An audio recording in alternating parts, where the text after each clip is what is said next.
Hey, what's happening, guys? Dan Darrow here with another Options and Play video update. So, guess what? Even the pros make mistakes, right? Uh, Nobody's perfect. If you think that everybody's perfect, then you got another thing coming, right? And as much as I look forward to earnings season and I do all this prep work, I do all this planning, break down all these setups, you can still make these like mental gaffes, right? Like these mental hiccups where you kind of like talk yourself out of a trade, right? And Tesla, um, if you watch the earnings on the radar video that I put out on Friday, this was one of the names that I actually coming into the week I was most interested in. And if you know me, then you know that's pretty rare because I actually really don't like Tesla very much. I will trade it here and there, but overall, it's not like a name that's treated me well in the past.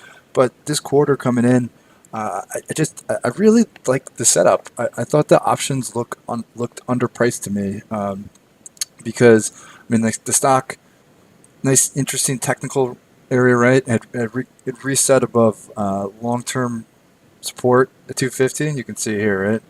250 got back above it, right?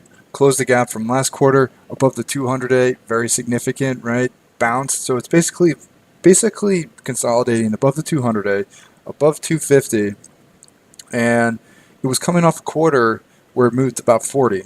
So right here, right? So a little bit more of expanding volatility on these earnings reports. Interesting technical setup, and short interest was still really high, right?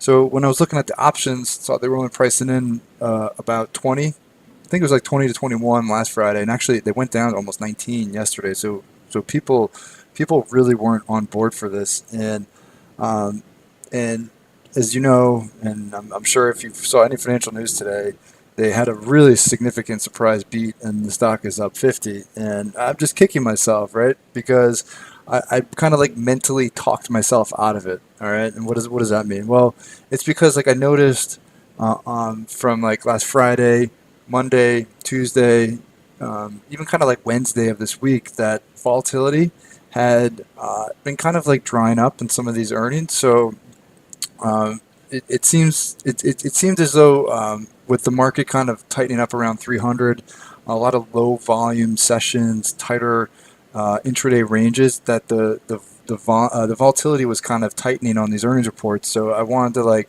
be a little bit more cautious, go with some more like directional bets, right? Instead of like laying out the premium for strangles or straddles, because strangles or straddles are good situational trades when you think the volatility could be higher than what's priced in, right? But in a lower volatility environment, it can be a little bit tougher. So I kind of like talked myself out of it, even though coming into the week it was one of like for me it was one of like the top trade ideas, and I talked about it on the VTF a few times during the week. Everybody was asking me about it, and then obviously I didn't do it, and it works perfectly, right? And unfortunately, that's just how it goes sometimes. It was like I said, a mental a mental like just mental brain fart, right? Like I typically like to respect the process, and by that I mean, when it sets up, when I get like the signals that I'm looking for. So whether it's technical options, maybe short interest, maybe newsy, right? When I get like a bunch of signals telling me that it could be a bigger move than what's priced in by the options, I like to follow through on my ideas. This time I didn't. Kicking myself. Um, I hope though that maybe some of the planning and me talking about it in the earnings on the radar video, hopefully some of you guys were able to capitalize on that, even though I personally wasn't in it. Just a fantastic move. So now it's had 40 points, and then it's followed up with 50 points. So obviously that means that next quarter, those options probably aren't going to be pricing in 19 and 20 points, right? So it's going to be on the radar now. Hopefully it'll give another trade opportunity because, like I said, I missed it. Definitely interested in a possible trade, but wait for it to set up, let it come to me, and then we'll see what we can do with it. All right. So again, I mean, if you want to take away anything from this video, it's that don't believe anybody that says they're perfect all the time, because even like the pros make mistakes, right?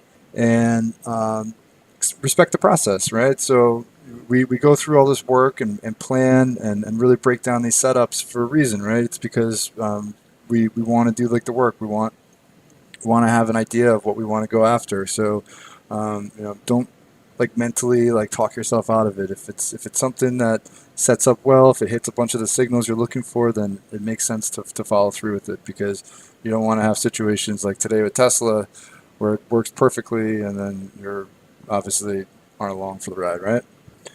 Okay, so if you like these videos, please follow up with the link in the description of the video for more information on options at play. All right, so whether it's educational, maybe trade ideas, plenty on that front. So please follow up. If you have any questions, maybe about the Tesla trade, about any other trades, maybe something not even trade related, just option related, please reach out, because I'd love to hear from you guys. All right. So have a wonderful night, and I'll talk to you all tomorrow.